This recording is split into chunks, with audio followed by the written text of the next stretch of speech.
Balik lagi dengan Timothy Atanasios, masih di Double Dose, masih membangun spiritualitas sehari-hari di tengah dunia yang bergerak terlalu sibuk ini.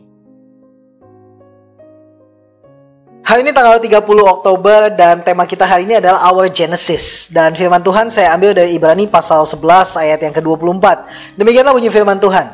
Karena iman, maka Musa setelah dewasa menolak disebut anak putri Firaun.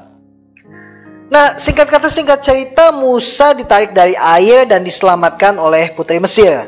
Ia bahkan dididik bersama dengan para pangeran dan bangsawan Mesir lainnya di Heliopolis, satu tempat yang dipercaya adalah tempat pelatihan para bangsawan Mesir yang masih muda.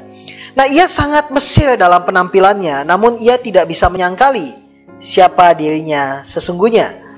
Mungkin Musa tidak pernah sadar sebelumnya bahwa Allah memilihnya dan mengajarinya seluruh hikmat dan kecerdasan budaya Mesir yang diajarkan langsung oleh orang-orang Mesir itu untuk membebaskan orang Israel dari Mesir.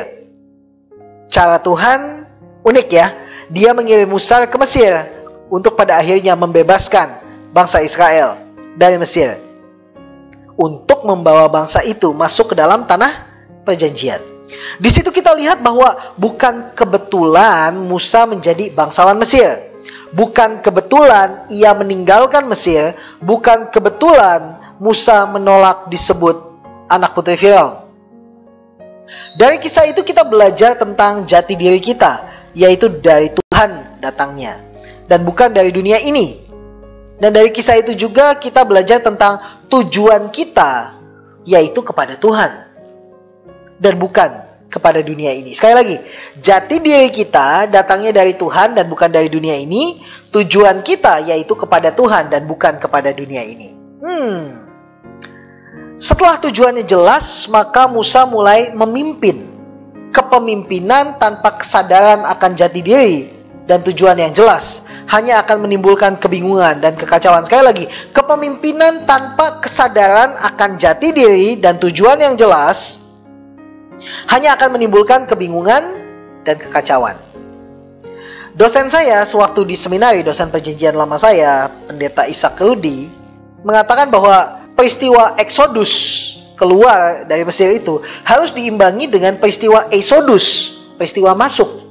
Meninggalkan Mesir harus dilanjutkan dengan memasuki tanah perjanjian, bukan untuk sekedar nongkrong dan berputar di padang gurun. Ingat, keluar dari Mesir harus disertai dengan peristiwa masuk ke dalam tanah perjanjian. Bukan hanya sekedar nongkrong-nongkrong semata di padang gurun. Apalagi kembali lagi ke Mesir. Dilarang kembali ke Mesir. Artinya dilarang hidup di bawah standar yang sudah ditentukan Allah. Tuhan memanggil Anda, Tuhan memanggil saya, Tuhan memiliki rencana yang indah.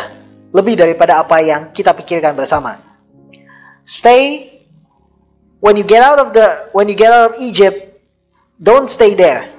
Go through to the promised land. I pray for you guys. Amrih mulia dalam Gusti.